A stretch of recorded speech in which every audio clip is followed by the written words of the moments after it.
वनेश्वरी तवैव पदारे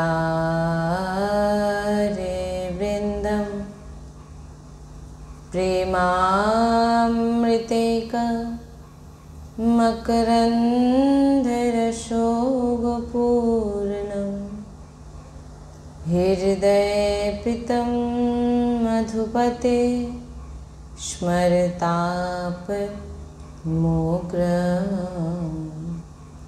निर्वापयत् परं शीतलमाश्रया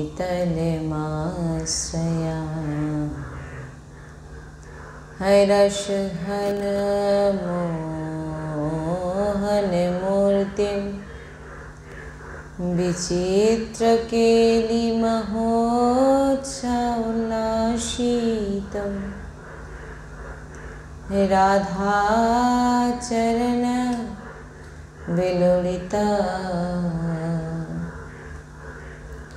रुचिराशिखण्ड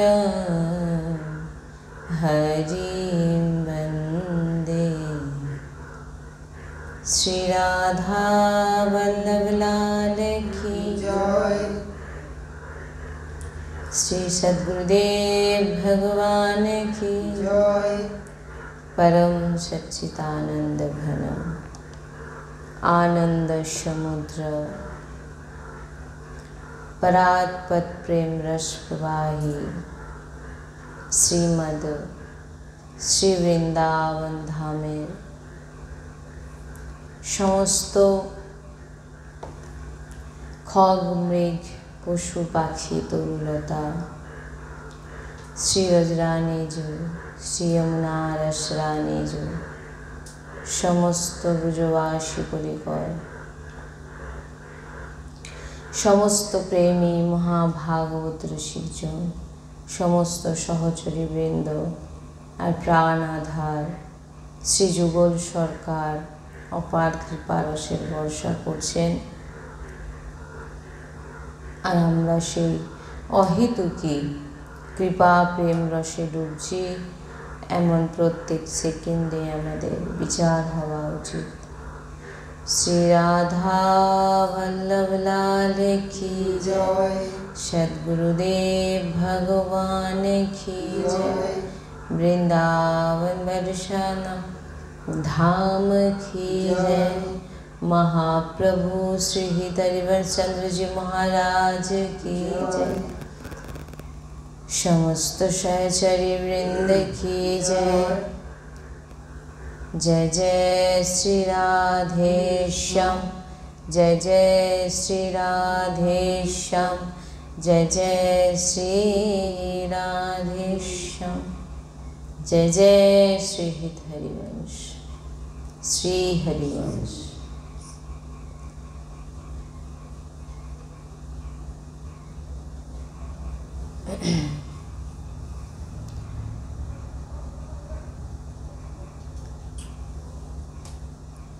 অনেকের ভিতরে এক ভাবনা থাকে যে গৃহস্থ হয়ে কি আমরা ভগবানের ভজন করতে পারি বা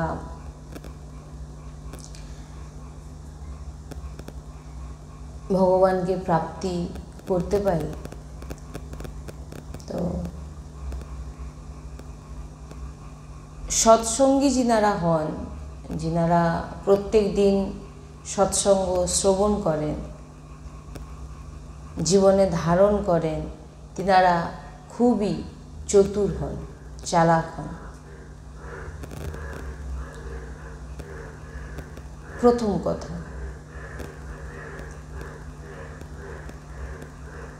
নিজের পরিবারকে তুমি ভগবানের স্বরূপ মানো। নিজের স্ত্রীর সঙ্গে স্ত্রীর মতো ব্যবহার, স্বামীর সঙ্গে স্বামীর মতো ব্যবহার, পুত্রের সঙ্গে পুত্রের মতো ব্যবহার, এটাই ভগবানের সেবা। পুরো পরিবারকে ভগবৎ স্বরূপ দেখতে বলা হচ্ছে। আধ্যাত্মটা আমরা বোঝাটা আমাদের ঠিক হয় না। আমাদের যে বোঝা আমরা ভুল বুঝে রেখেছি যে একটি মন্দিরের মধ্যে বিগ্রহ, শ্রী বিগ্রহ বিরাজমান, এইখানে ভগবান আছেন, এছাড়া আমি গৃহস্থ, সংসারে থাকি, কি আমি আর ভজন করব, কত সময় ভগবানের নাম জপ করতে পারছি, আদি আদি। যিনারা এটা ভাবেন যে কিভাবে পরিবার আর ভক্তির মধ্যে ব্যালেন্স ঠিক রাখবো, তো বলছেন আধ্যাত্ম মানেই বোঝেনি। তার মানে যার মুখে এই কথাটা আসবে, আমি তো গৃহস্থ, আমি কি করতে পারি, আমরা বাবু গৃহস্থ মানুষ, আমরা তো সাধু সন্ত নয়। তো তারা এখনো আধ্যাত্ম মানে কি সেটাই বুঝে উঠতে পারেন। ওরা আধ্যাত্ম মানে কি বুঝেছে, কাপড়কে, গেরুয়া বসন পরেছে কি লাল পরেছে, এটাই হচ্ছে আধ্যাত্ম, আর কিছুই নয়। এটাই হচ্ছে কাপড়, তিলক ধারণ করেছে মানে এটাই বাবাজি হওয়া, এটা নয়। বলছেন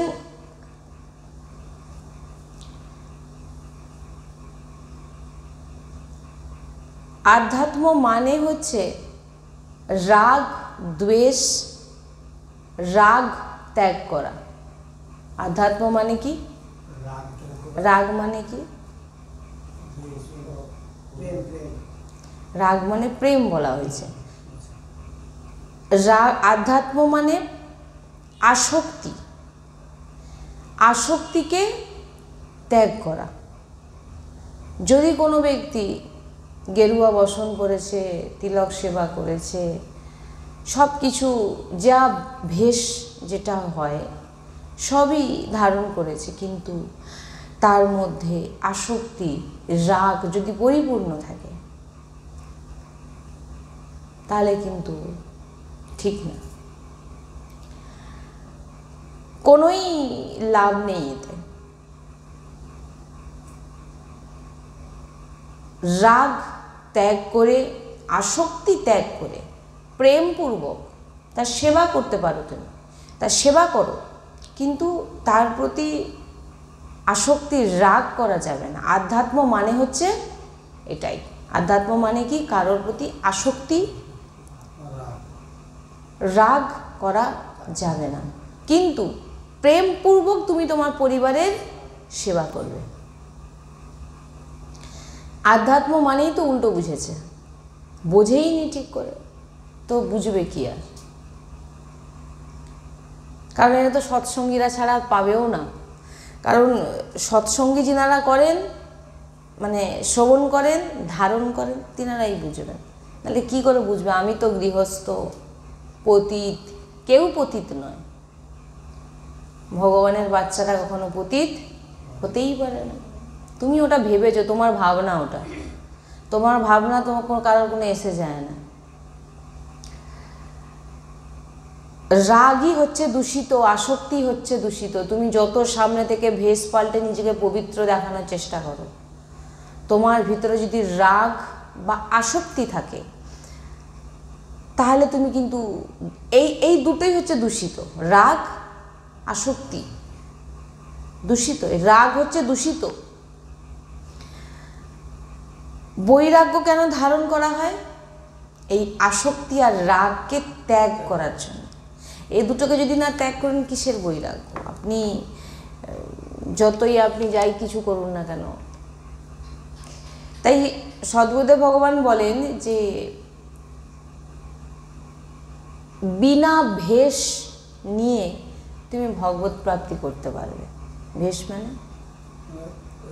নিজের রূপ, যে লাল গেরুয়া বসন পরে আপনারা যিনাদেরকেই দেখছেন না, মহাপুরুষগণরা যে শৃঙ্গার করে আছে, দেখছেন যে তিনাদের ভিতরে সেই রকম। তাই সদ্গুরুদেব ভগবান বলেন যে ভেষ চেঞ্জ করে কখনো ভগবত প্রাপ্তি করা যায় না। ভিতরে যদি তার দূষিত রাগ থাকে, আসক্তি থাকে, তবে সে ভেষ যতই পাল্টাক সে কিন্তু ভগবত প্রাপ্তি তার কখনোই হবে না। তাই ভগবত প্রাপ্তি কিন্তু দুর্লভ নয়, কিন্তু স্ত্রীর মধ্যে ভগবত ভাব রাখা, স্বামীর মধ্যে ভগবত ভাব রাখা, যার সঙ্গে যেমন সম্পর্ক ঠিকভাবে পালন করা। সবার মধ্যে ব্রহ্ম, সবার মধ্যে ভগবান বিরাজমান, কিন্তু দেখুন বোনের সাথে আপনি বোনের মতো আচরণ করছেন, মায়ের সঙ্গে আপনি মায়ের মতো আচরণ করছেন, স্ত্রীর সঙ্গে আপনি স্ত্রীর মতো আচরণ করছেন, এবং মেয়ের সঙ্গে আপনি মেয়ের মতো আচরণ করছেন। দেখা যাচ্ছে অনেক, কিন্তু সবার আত্মা কিন্তু ভগবান। এই চারের মধ্যে কিন্তু একই আত্মা। তো স্ত্রীর শরীর কিন্তু দেখুন, চারটি কিন্তু স্ত্রীর শরীর, কিন্তু দেখুন সব কিন্তু আলাদা আলাদা, কিন্তু ভিতরে কিন্তু একজনই, সেটা কিন্তু একই। এবার আপনি কি রূপে দেখছেন, এটাই হচ্ছে মেন কথা।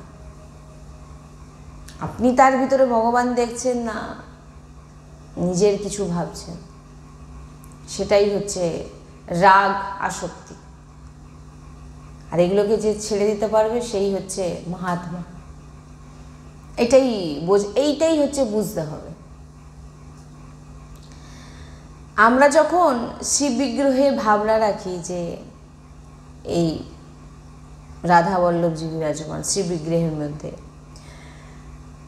আর আমরা প্রভুর অনুভবও প্রাপ্ত করি, অনুভবও আমরা করি যখন প্রভু শ্রী বিগ্রহে বিরাজমান আমরা ভাবনা করি, তখন অনুভবও আমাদের ভিতরে এসে যায়। তো সেটাই এখানে বলছে যে স্ত্রী, স্বামী, পুত্র, মা, পরিবার, তাহলে কি এদের মধ্যে প্রভু নেই? শুধু প্রভু কি ওই শ্রী বিগ্রহে যেটা তুমি বানিয়েছো, তুমি সেটা বানিয়েছো, কিন্তু যে সামনে তোমার সামনে বিরাজমান সেই পুরো ঢাঁচাটাই প্রভু বানিয়েছেন। মানুষের তৈরি মন্দিরকে আমরা কত পবিত্র হয়ে তার ভিতরে শ্রদ্ধা ভক্তি পবিত্র হয়ে তার সেই মন্দিরে আমরা যাই, কিন্তু তুমি নিজের দেহকেই, দেহটাকে কে বানিয়েছে? দেহরূপী মন্দির তুমি ভেবেছো কোনোদিন? ব্যক্তি কোনো এই মনুষ্য দেহের তৈরি মন্দিরকে তুমি ভাবছো গিয়ে শ্রদ্ধা সহকারে পুজো করছো, আর তুমি ভগবানের তৈরি মন্দির, দেহরূপী মন্দিরকে তুমি কি ভেবেছো? এটা কোনোদিন কেউ চিন্তা করেছে যে দেহরূপী মন্দিরকে কিভাবে? আর সামনে যত দেখতে পাচ্ছি সবই ভগবান বিরাজমান, এটা কেউ ভেবেছে? কেউ শুধু কি মন্দিরের ভিতরে ঢুকে প্রণাম করছি, দণ্ডবোধ, যাবো পুজো দিতে যাবো, অমুক করবো, কিন্তু সামনে যে প্রভু বিরাজমান হাঁটছে, চলছে, কথা বলছে, তুমি সেটা নিজেকেও ভাবছো না, নিজেকে ভাবছো এটা আমার, এটাও যে প্রভুর সেটাও তুমি ভাবছো না, সামনের ব্যক্তিও যে তার মধ্যেও প্রভু বিরাজমান সেটাও তুমি ভাবছো। তো এটাই বলছেন যে প্রভু কি তাদের মধ্যে নেই? তোমার স্ত্রী, পুত্র, মা, বাবা, স্বামী, এদের মধ্যে কি প্রভু নেই? শুধু কি শ্রী বিগ্রহের মধ্যে? এটাই বিষয়। ভক্ত সৎসঙ্গী চতুর হয়, তারা সব কিছুর মধ্যে খুঁজে নেয়। আমার প্রভুর জন্য আমাদের কোনো আলাদা দেশে যেতে হবে যে ওখানে গেলে আমি আমার প্রভুকে পাবো? প্রভু সর্বক্ষণ তোমার মধ্যে, তোমার সামনে বিরাজমান। আমরা হচ্ছে ঠিকভাবে বুঝতে পারি না জিনিসটাকে। বৈরাগ্য কাকে বলে? বৈরাগ্য কাকে বলে বলুন তো? বৈরাগ্য অন্তর্বৃত্তি, একেই বৈরাগ্য বলে। আমি সাদা পোশাক পরলাম, আমি গেরুয়া পরলাম, আমি লাল পরলাম, আমি মহাত্মা হয়ে গেলাম, তাহলে তো আর কি বলবো। এই যে মহাত্মাদের দেখছেন না, ইনাদের জন্যেই আমরা ভজন করতে পারছি, ইনাদের কৃপাতে। এই যে তিনারা যে ভেষ ধারণ করেছেন, এটা ভগবত সিংহার, তো এটাকে আমরা ছেলে খেলামে ভেবেছি, এটাকেই ভাবি সব কিছু। বৈরাগ্য এটা নয়। বৈরাগ্য কাকে বলে? অন্তরের বৃত্তি। বাইরের ব্যবহার আপনার যেরকম হোক না কেন, কিন্তু আন্তরিক বৃত্তি কেমন, সেটাই হচ্ছে বৈরাগ্যের ব্যাপার। বাইরে আপনি ভেষ নিন না নিন, কিন্তু আন্তরিক আপনার বৃত্তি কেমন, এটাই হচ্ছে সব থেকে বেশি, একেই বৈরাগ্য বলে। বৈরাগ্য জেনে নিন, আন্তরিক বৃত্তি। আপনার ভিতর থেকে আপনি কি চিন্তন করেন, আপনি সামনের ব্যক্তিকে কি চোখে দেখছেন, আপনি নিজেকে কি ভাবছেন, একে বৈরাগ্য বলে। নাহলে এখন তো বৈরাগ্য মানেই ভেবে নিয়েছে সাদা কাপড় পরে নিয়েছি আমি, না।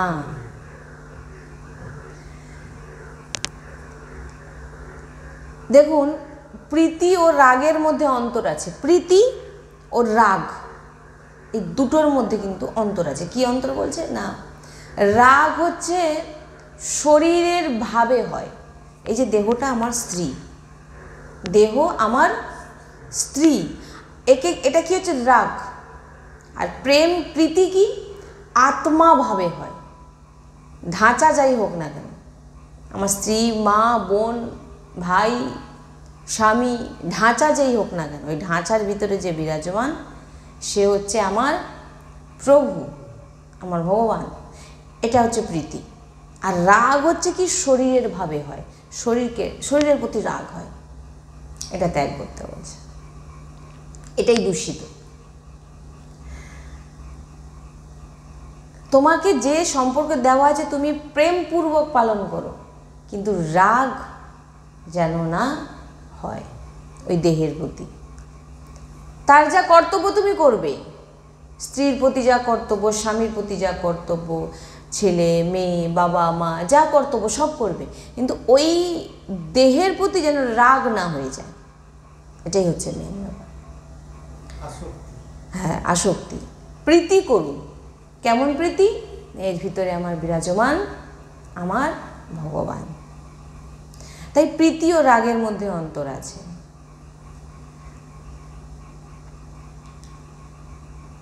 গৃহস্থে এত সন্ত হয়েছেন যে যদি ভক্ত চরিত্র আপনারা দেখেন তো দেখবেন অধিক গৃহস্থ ভক্তই হয়েছে, এবং গৃহস্থ হয়েছে এত উঁচু পর্যায়ে চলে গেছেন যে সাধু সন্ত বিরক্ত সন্তজন, সাধু সন্ত বিরক্ত তিনারা সামনে বসে তিনার যে প্রবচন কথা শ্রবণ করেছে।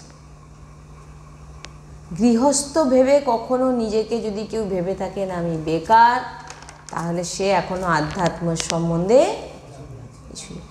মানে আমি তো কিছু কিছু জিনিস যখন শুনি খালি ভাবে এরা কত অন্ধকারে আছে। শ্রীজি জানে এই সমস্ত বিষয়ে, এগুলো আমরা মানে কি বলবো। আর আমরা তো গৃহস্থ, আমাদের জন্য ওগুলো তো মঠের বাবাজিদের জন্য এগুলো। হ্যাঁ, আমাদের অত নিয়ম দরকার নেই। जाओ लोभी गुरु लालची चेला दोनों नरक में ठेलाम ठेला। যাও যাও নরকে যাও, গিয়ে গুরু একবার শিষ্যকে টানবে, শিষ্য একবার গুরুকে টানবে, দুজনে ঠেলাম ঠেলা ঠেলাঠেলি করবে। যাও,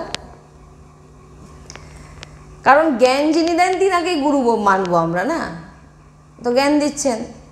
এই আমাদের গৃহস্থের অত নিয়ম নেই।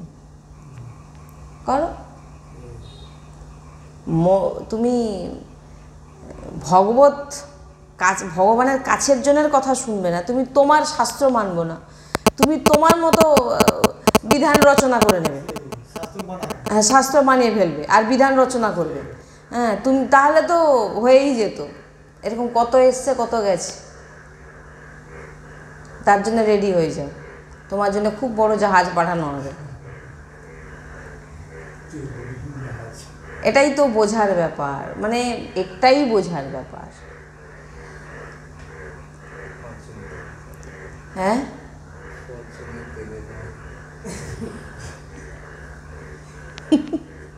সে যে তেলে ভাজতে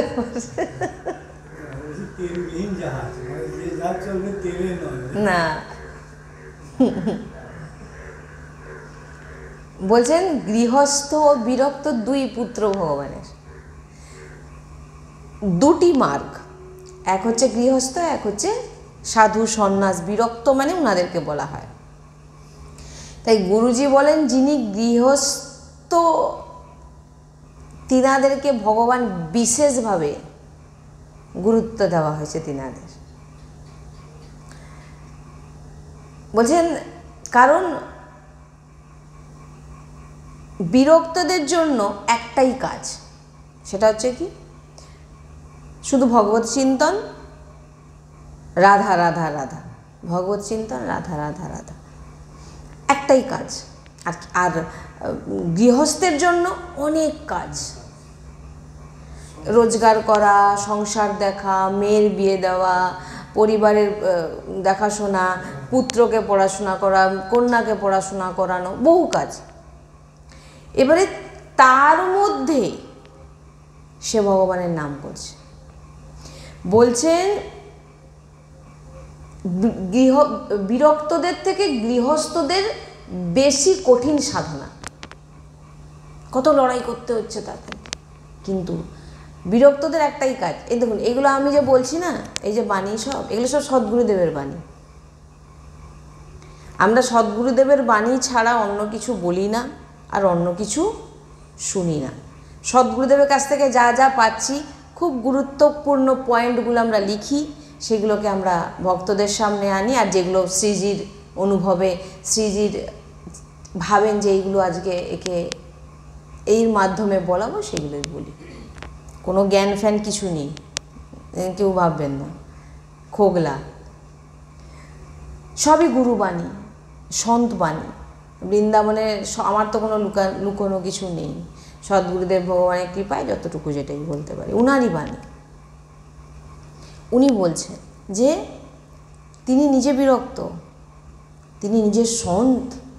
তিনি কি বলছেন যে বিরক্তদের থেকে গৃহস্থদের সাধনা বেশি কঠিন। কারা কে বলছেন? যিনি নিজে বিরক্ত, যিনি নিজে বিরক্ত, সন্ত, উচ্চকোটির সন্ত, যিনি শ্রীজির কাছে। শ্রীজি, তিনাকে আমরা শ্রীজি, তিনিই আমার শ্রীজি। তো গৃহস্থদের অনেক দেখুন কথা বলতে হচ্ছে, ব্যবসা করতে হচ্ছে, অনেক সামগ্রী জোগাড় করতে হচ্ছে, বহু কাজের মধ্যে সে কিন্তু ভগবানের নাম নিচ্ছে, অনেক শ্রেষ্ঠ। আর বিরক্তদের শুধু রাধা রাধা রাধা, একটাই কাজ তিনাদের। তাই বলছেন একবার হরি, ভগবান শ্রী হরি আর নারদজি বার্তালাপ করছে। অমৃষ, রাজা অমৃষজি, ভগবান বলছেন আহা অমৃষজি, অমৃষের মতো ভক্ত আমার আর। তখন নারদজির মনে হলো যে রাজা অমৃষ, রাজা মানে তার পর রানী আছে, পুত্র আছে, রাজত্ব আছে, সে কি করে আপনার প্রিয় ভক্ত হতে পারে? ভগবান সব কিছু নিয়ে আছে না। তখন ভগবান বলছেন, ভগবান কোনো উত্তর দেননি। নারদ, তুমি একটা কাজ করতে পারবে? হ্যাঁ প্রভু, হ্যাঁ। না, পাত্রে ঘি রাখা আছে, দ্রবিত ঘি। তুমি এই পাত্রে, তারপর আমি তোমাকে উত্তরটা দেব। পাত্রে যে ঘি আছে ওটা হাতে নিয়ে তুমি আমার বৈকুণ্ঠকে পরিক্রমা করো। একটা ফোঁটাও যেন ঘি নিচে না পড়ে, যদি পড়ে আমার সুদর্শন চক্র তোমাকে পীড়া দেবে, কষ্ট দেবে। শুরু করলেন পরিক্রমা। এদিকে ভয়ে ভিতর বাইরে কে আছে? সুদর্শন আছে, দেবে। অনেক সময় পর ফিরলেন ভগবানের সামনে। বলো নারদ, কেমন লাগলো? প্রভু আর বলবেন না। কেন, কতবার নাম নিয়েছো তুমি আমার? বলে প্রভু কি নাম নেব, আমার চিত্তবৃত্তি তো চলে গেছে ওই ঘিয়ের মধ্যে। চিত্তবৃত্তি কোথায় গেছে? ঘিয়ের মধ্যে, যাতে ঘি যেন না বলে এই ঘিয়ের পাত্র তুমি এইটুকুতে এরকম হয়ে যাচ্ছ। আর সাংসারিক ব্যক্তি যারা সংসার করে বহু ঝামেলা সহ্য করে তারা আমার নাম উচ্চারণ করছে, তারা আমার কাছে শ্রেষ্ঠ। গৃহস্থ থেকে বিবিধ প্রকারের কাজ তারা করেও আমার সুমিরন করছে, আমার নাম করছে, তাই তাদের ভাবই হচ্ছে শ্রেষ্ঠ। ভগবান বলছেন নারদজিকে, তোমার চিত্তবৃত্তি কোথায় গেছিল? আমার নামে ছিল। আরে প্রভু কোথায় যাবেন, আমার তো পুরো চিত্তবৃত্তি চলে গেছে ঘিয়ের উপরে, নাম কি করব? সাংসারিক ব্যক্তির জীবন এরকম হয়ে থাকে, খুব উঁচু নিচু পথ তাদের চলতে হয়, দিয়ে তার মধ্যেও তারা ওই ঘিয়ের পাত্রকে লক্ষ্য রেখেছে এবং তার সঙ্গে সঙ্গেও তারা ভগবানের সুমিরন, খুব কষ্ট। তো তাই জন্য ভগবান বলছেন এই ভাবই হচ্ছে শ্রেষ্ঠ। তো এমন কেউ কি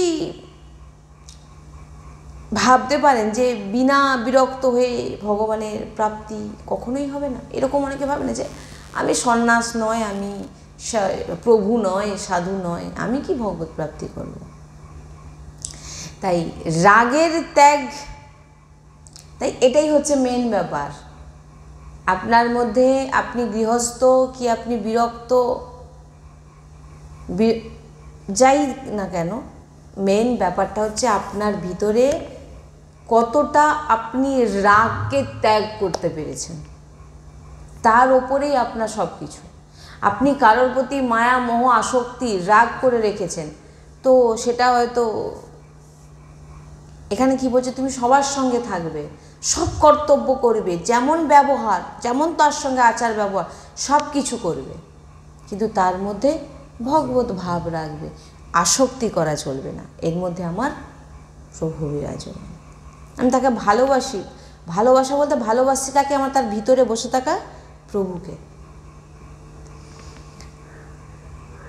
এই যে রাগের ত্যাগ করা না, এটা ভিতরের বিষয়, বাইরে এগুলো দেখানোর বিষয় না। প্রীতিতে এত শক্তি আছে যে রাগ তো সহজেই, মানে বলছেন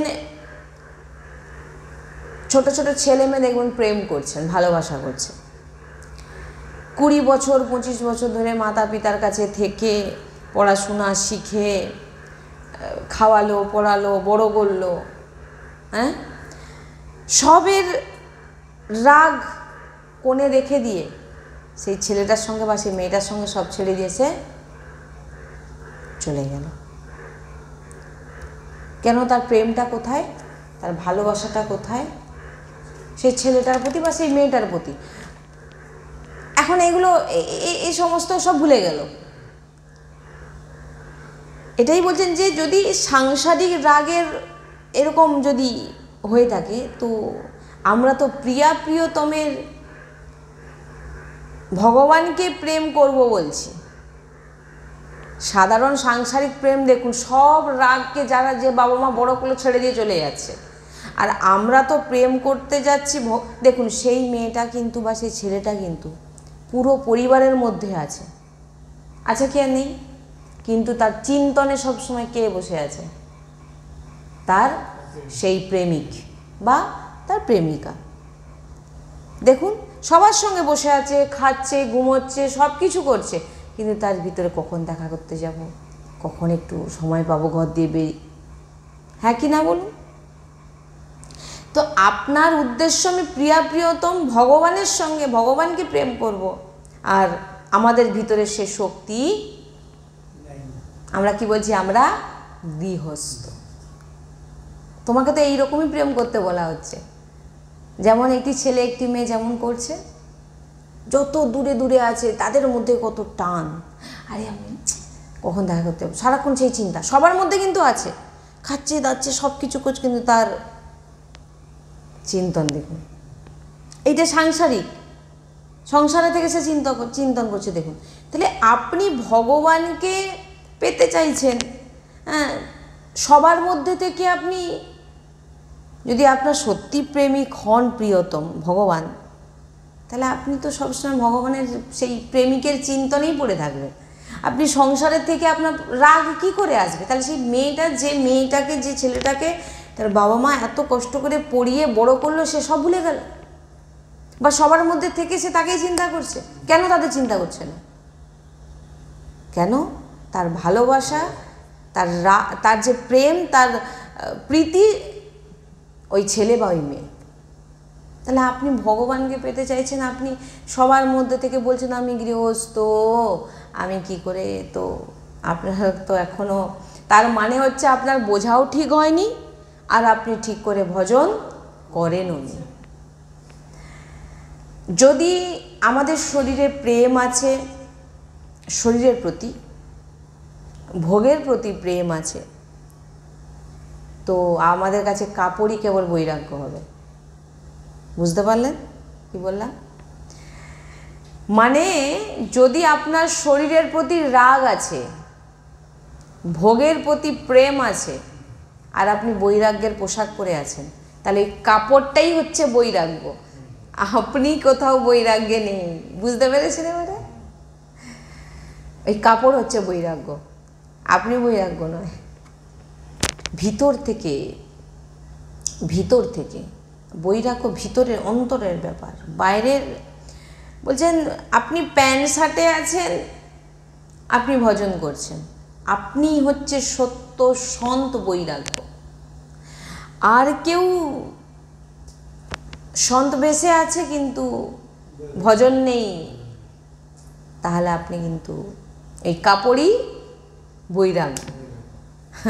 তাই বলছেন যদি রূপ নিয়েছেন, ভেষ নিয়েছেন, চেঞ্জ করেছেন, কিন্তু স্থিতি নেই, তাহলে কিন্তু বেকার। আর আপনার ভেষ নেই কিন্তু স্থিতি আছে, ভিতরের স্থিতি কিন্তু ভগবত ভজন, ভগবত চিন্তনের সঙ্গে যুক্ত আছে, তাহলে আপনি হচ্ছে জগৎ পূজ্য। তাই সাধকরা একদম, যেটাকে কি বলে, চালাক, তারা জানে কি করতে হবে কি না করতে হবে। সৎসঙ্গী, তারা জানে কি করতে হবে না করতে হবে। সৎসঙ্গ শুনলাম, এরকম মনে হয়, দেখবেন অনেক সময় কোনো সৎসঙ্গের কোনো একটা এমন কিছু কথা, সৎসঙ্গের এমন একটি শব্দ আমাদের হৃদয়ে লেগে গেল যে মনে হলো দূর, আর সংসারে থাকবো না, এবারে আমি ছেড়ে অন্য জায়গায় যাব, আর এখানে থাকবো না। তো সদ্গুরুদেব ভগবান বলেন যে কোথায় তুমি ছেড়ে যাবে, কোথায় তুমি ছেড়ে যাবে? তুমি যেখানে যাবে তুমি সঙ্গে করে কাকে নিয়ে যাবে? সংসার ছাড়ো না, তোমার দেহটাকে তো তুমি বয়ে নিয়ে যাচ্ছ, তাকে তো তোমার খেতেও হবে, আর এই শরীরকে তো তুমি কি ছেড়ে যাচ্ছ? যেটা তো মেন বন্ধনের কারণ। কি বন্ধনের কারণ নয়? আমরা দেহের প্রতি প্রথম আসক্তি হই, তারপর দেহ সম্বন্ধের প্রতি, আগে দেহের প্রতি। তো তুমি তো সেই জিনিসকেই বয়ে নিয়ে যাচ্ছ, সেই তোমাকে খেতে হবে, সেই তোমাকে। তাই সদ্গুরুদেব ভগবান বলেন যে কোথায় যাবেন, এই শরীরের রাগ নিয়েই যাবেন, যেখানেই যাবেন। বলছেন যে একটি কুমণ্ডল, একটি কৌপিনের প্রতি আসক্তি, যা কোনো সন্থ বেশধারী কৌপিন আর কুমণ্ডলের প্রতি যে আসক্তি, বলছেন যে দুর্গতি করে দেয় ওই আসক্তির প্রতি, ওই যে দুটোর প্রতি তার আসক্তিতে তার দুর্গতি করে দেবে। সেই একই বলছেন গৃহস্থের মধ্যে, মানে সেই একই দুর্গতি যদি আপনি ভোগের করেন, দেখুন আপনি সংসারে থেকে এত ভোগ করছেন, যে দুর্গতি আপনার হবে, আর একটি কৌপিন আর কুমণ্ডলের প্রতি যে আসক্তি, তার সেই একই দুর্গতি হবে। মেন কি জিনিস? আসক্তি। তার সেই দুটো জিনিসের প্রতি তার রাগ, সেই দুটো জিনিস তার, আপনি এত জিনিস, তার ওই দুটো জিনিসের প্রিয়, ওটাই আসক্তি, তার দুর্গতির কারণ হয়ে যাবে। তাই গৃহস্থের মধ্যে অনেক সুন্দর ভাব আছে, যেটা সন্তজন বলছেন যে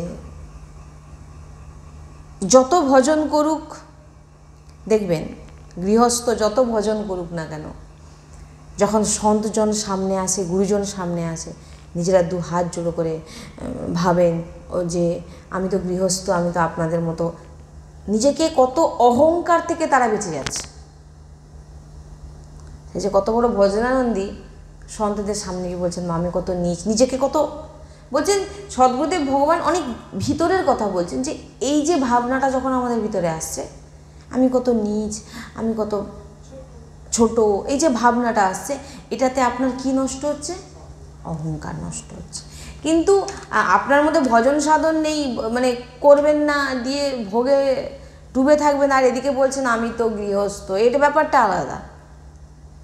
তাই বলছেন, তাই গুরুজি সবসময় বলেন যদি গৃহস্থের সঠিকভাবে ভজন করা হয় তো খুব তাড়াতাড়ি আপনার উন্নতি হয়ে যাবে, এই ভগবত প্রাপ্তিতে অনেক উন্নতি হয়ে যাবে। কিন্তু আমাদের ভাবনা সবসময় এমন জায়গায় আমাদের নিয়ে যাচ্ছে, আমি গৃহস্থ, এটাই আমাদের পতনের কারণ হয়ে যাচ্ছে।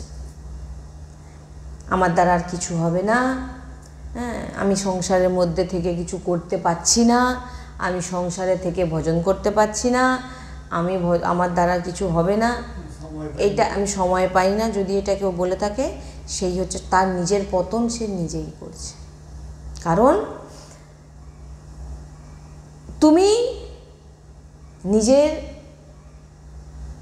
সমস্ত ব্যক্তি বস্তু স্থানের মধ্যে তুমি ভগবানকে চিন্তন করো। প্রত্যেকটা ব্যক্তি আমার সামনে যারা যারা আছে, সবার মধ্যে আমার ভগবান, এটা দেখুন। আর যে স্থানে আছেন আমার ভগবান বিরাজমান, যে কোনো বস্তুর মধ্যে আমার ভগবান বিরাজমান, এইটাই হচ্ছে ভজন। এইটা বোঝাটাই তো ব্যাপার, এই জিনিস। বিভীষণ কোনো ভেষ ছিল নাকি? বিভীষণের কোনো ভেষ ছিল না। ভগবান বলছেন যে হে বিভীষণ, তোমার মতো সন্তের, বিভীষণের সমস্ত পরিবার ছিল, বিভীষণকে বলছেন যে তোমার মতো সন্তের জন্যেই আমি মানব অবতার নিই। কে বলছেন? ভগবান বলছেন বিভীষণ, তোমার জন্য, তোমাদের মতো সন্তের। কাকে বলছেন? বিভীষণকে, যিনার কোনো ভেষও ছিল না, কিছু ছিল না। বিভীষণজি কোনো দিক থেকে আপনার সন্ত মনে হচ্ছে? যদি আপনি দেখেন, বিভীষণজি কোথায় থাকতেন? লঙ্কাপুরী। হ্যাঁ, সেই লঙ্কাপুরীতে থাকতেন। পরিবারে কে থাকেন? না, রাবণ। চিন্তা করুন, আপনারাদের তো এরকম নয়, আপনারা থাকেন কোথায়? বিভীষণ থাকতেন কোথায়? লঙ্কাপুরীতে। আর পরিবারের সদস্য কে? না, রাবণ, কুম্ভকর্ণ। তো সেখানে তিনি দিনরাত ভগবানের স্মরণে ডুবে আছেন। এই জন্য তো ভগবান বিভীষণকে কি বলছেন? তোমার মতো সন্তের জন্যেই আমি মানব অবতার ধারণ করি। যেমন দেখুন, দৈত্য আসরিক ভাব, দৈত্য অসুরদের মধ্যে, ওটাই হচ্ছে তার বিভীষণের পরিবার। আমরা বলি না, আমাদের এই এত যন্ত্রণা, উফ, এদের মধ্যে কি করে ভজন করব, আমার দ্বারা সব থেকে পতন সে নিজের করছে। বিভীষণের মতো পরিবার তো তার নয়, যেখানে সব মানুষকে মেরে কেটে খাচ্ছে, তুমি তো সেখানে নেই। যেমন 32টি দাঁতের মধ্যে একটি জিহ্বা, ভয়ঙ্কর ব্যাপার এটা। তেমনই বিভীষণজি দৈত্য অসুর এই সমস্ত সবার মধ্যে তিনি রাম রাম বলে ভজন করছেন। তিনি সবার মধ্যে আছেন থেকে তিনি রাম রাম বলছেন। না সবাই বলছেন, দেখুন কীরকম চতুর, যে বললাম না ভক্ত চতুর হয়, এটা প্রসঙ্গটা বলেওছি আগেবার। সবাই গিয়ে রাবণকে বলছে, দেখুন আপনার ভাই আপনার শত্রু, কি হয়েছে না দেখুন তার পুরো ঘরে রাম লেখা আছে। কি বলিস? মানে হ্যাঁ চ। বিভীষণ যথাজ্ঞা, বলুন কি আপনার সেবা করতে পারি। বিভীষণ বলছে, এগুলো কি লিখে রেখেছো? বলে কি না, তুই আমার শত্রুর নাম লিখে দিস আমার লঙ্কাপুরীতে, রাম। বলছেন প্রভু ক্ষমা করবেন। কেন? না রাতে রাবণ মতে মন্দ দেবে। রাবণ বা হেসে বললেন, বাহ বাহ বাহ বাহ, দেখুন চতুর চতুর। তিনি তার প্রভুকেই কিন্তু দেখছেন, কিন্তু তিনি বুঝিয়ে দিলেন কি, ওই জন্য বল ব্যবহার তুমি সেরকম রাখো, তুমি চতুর হও। রাতে রাবণ মতে মন্দ দেবে। রাম যে কোনো অজুহাত দেখিয়ে দিই আমরা, দিয়ে অজুহাতটা দেখে ক্ষতিটা নিজেরই করি। যে কোনো প্রকারের ভক্তি কোনো ব্যাপার নয়, সাধারণ জিনিস, একদম সদ্গুরুদেব ভগবান বলে একদম সরল কিন্তু একদম কঠিন। কেন? আপনি ওই ভক্তি থেকেই বাঁচতে চাইছেন, বাবা পালাই, সব ছাড়তে হবে, সব করতে হবে, আমার দ্বারা আর হবে না।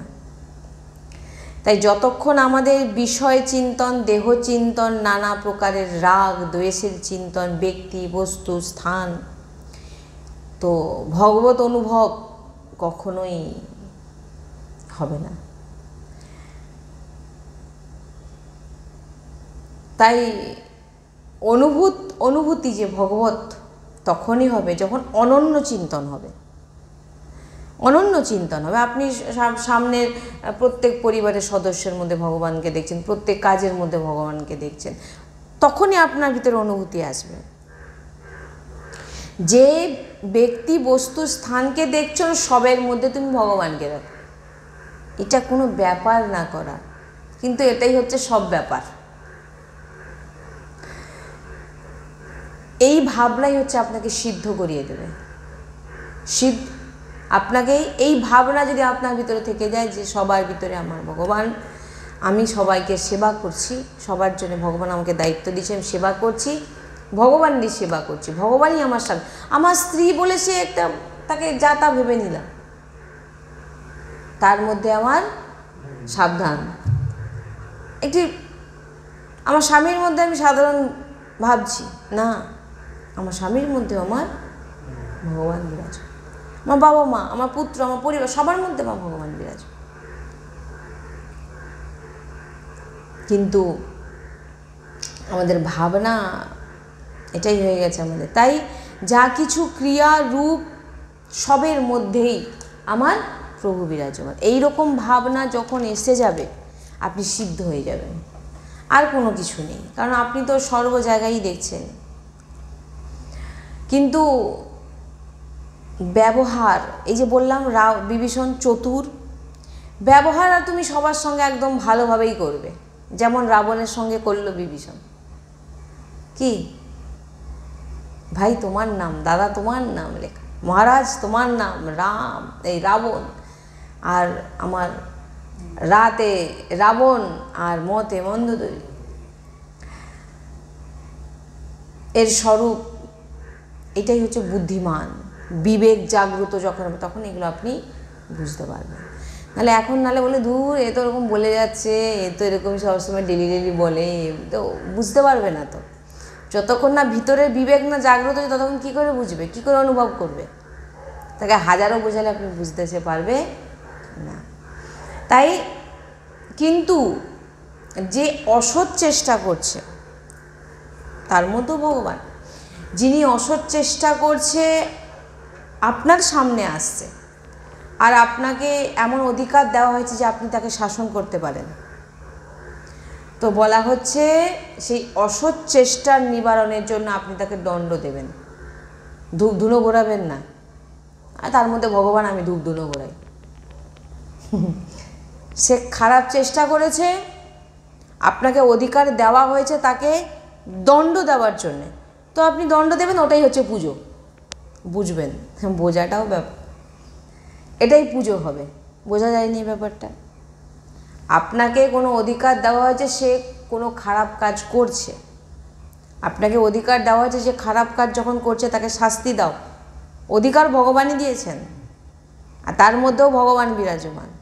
তো আমি তাকে ধূপ ধুনো ঘোরাবো না, ভগবান বিরাজমান, চলে যাই না। তোমাকে যখন অধিকার দেওয়া হয়েছে, তুমি তাকে দণ্ড দেবে। ওই যে দণ্ড আপনি দিলেন, ওটাই তাকে পুজো করা হবে। যেমন বলছেন আপনি অসৎ লীলা করছেন, ভগবান আপনি অসৎ লীলা করছেন, আর আমাকে আপনি অধিকার দিয়েছেন যে তুমি যারা যারা এরকম খারাপ কাজ করবে তাকে তুমি দণ্ড দেবে, তোমাকে অধিকার দেওয়া হয়েছে।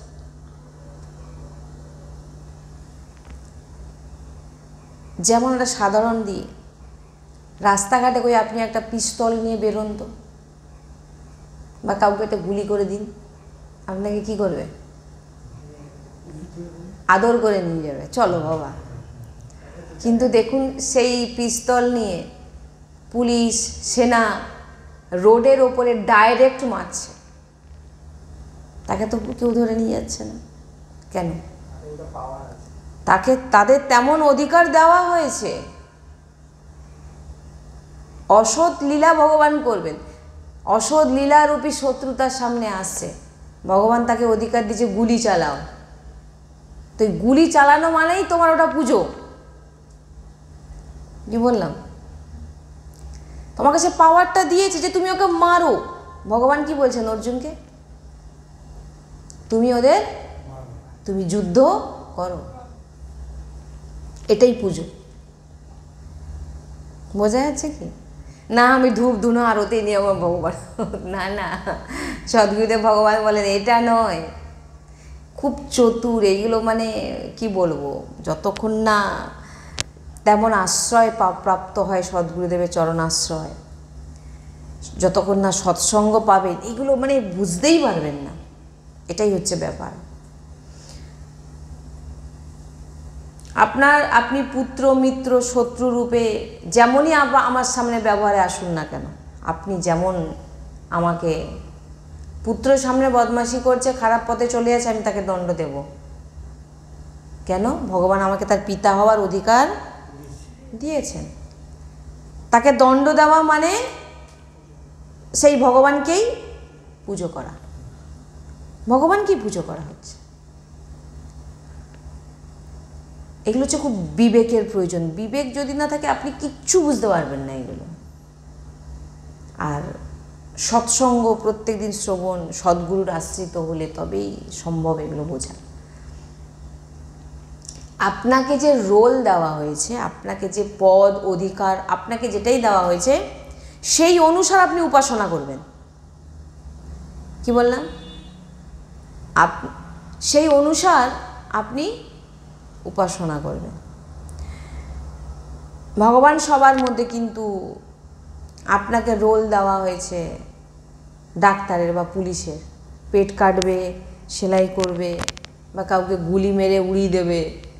তোমাকে সে অধিকার ভগবান দিয়েছে, তোমাকে সেই রোল দিয়েছে যে তুমি এই রোলটা করো, তাই তুমি ভরপুর রোলটা করবে। কিন্তু মনে মনে তুমি জানবে তিনিই আমার ভগবান, এবং ভগবান আপনি এই লীলা করে আমার সামনে এসছেন, আর আমাকেও এই পদ অধিকার, আমাকে এই অধিকার দিয়েছেন যে আমি আপনাকে দণ্ড দিই। করছেন যিনি ভগবান, দণ্ডও দিচ্ছেন ভগবান, কেউ আলাদা নয়। দেখুন, এগুলো বোঝার বিষয়। এটাই পুজো। ওই জন্য কি বলা হচ্ছে, আপনাকে ভগবান যেমন রোল দিয়েছেন, আপনার উপাসনাও সেই রকমই হবে, সেই অনুযায়ী উপাসনা হবে।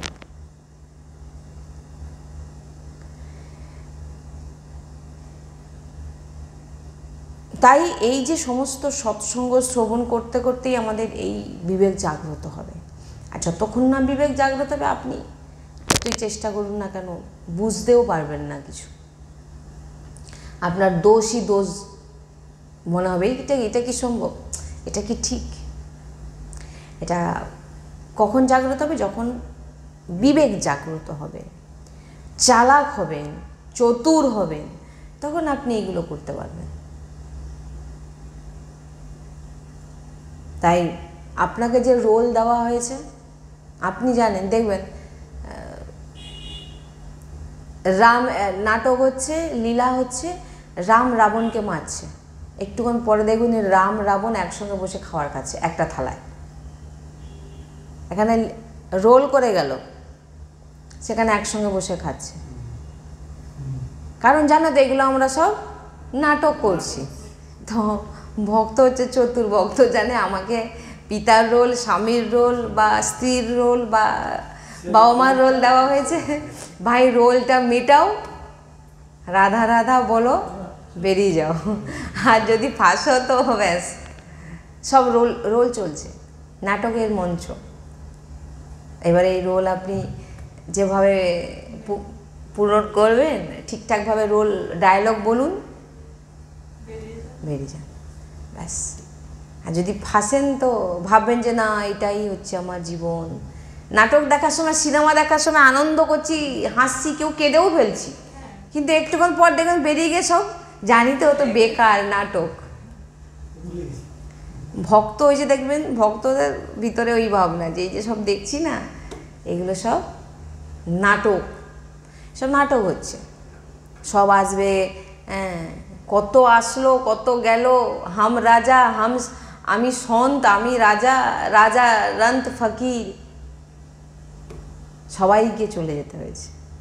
নাটক শেষ, রোল শেষ, যাই হোক কেটে পড়ো ভাই।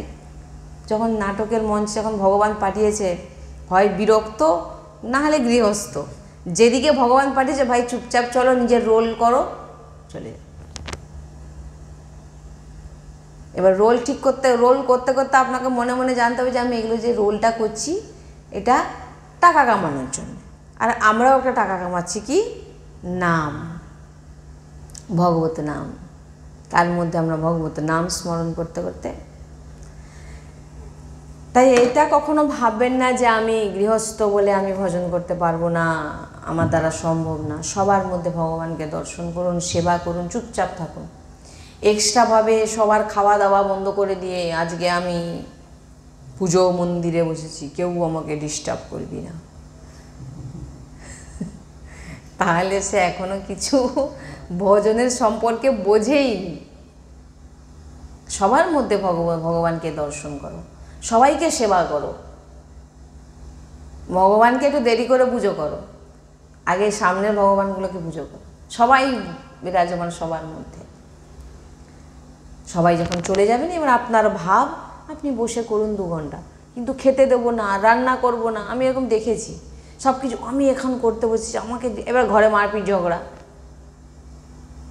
এই ভজন করতে বসে এই কী এগুলো কি কি ঠাকুরের নাম করা, তাকেও ভ্রষ্ট করছো। আর এগুলো তো পুরো নাটক হয়ে গেল।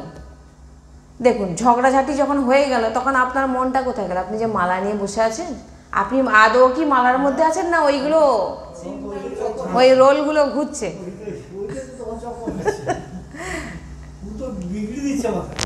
এদিকে মালা চালাচ্ছে আর এদিকে তো এটাই তো, ওই তো বললাম, এটা বাইরের ক্রিয়া, এটাই হয়ে যাচ্ছে। শান্ত ভগবত যে ভক্তি, এটা কখনো ঝগড়া অশান্তি করায় না। ভক্তি জিনিসটাকে বুঝবেন, ভক্তকে চিনুন, ভক্তি যে আধ্যাত্ম এটাকে বোঝার চেষ্টা করুন। এটাই তো সবাই ঠিকঠাক করে বুঝছে না। ভগবান গীতাতে সব জায়গায় বলছেন কে নিচ্ছে কে বুঝছে, আর যে নিয়ে নিয়েছে সে তার বেড়া পার হয়ে গেছে। শ্রী হরিবংশ।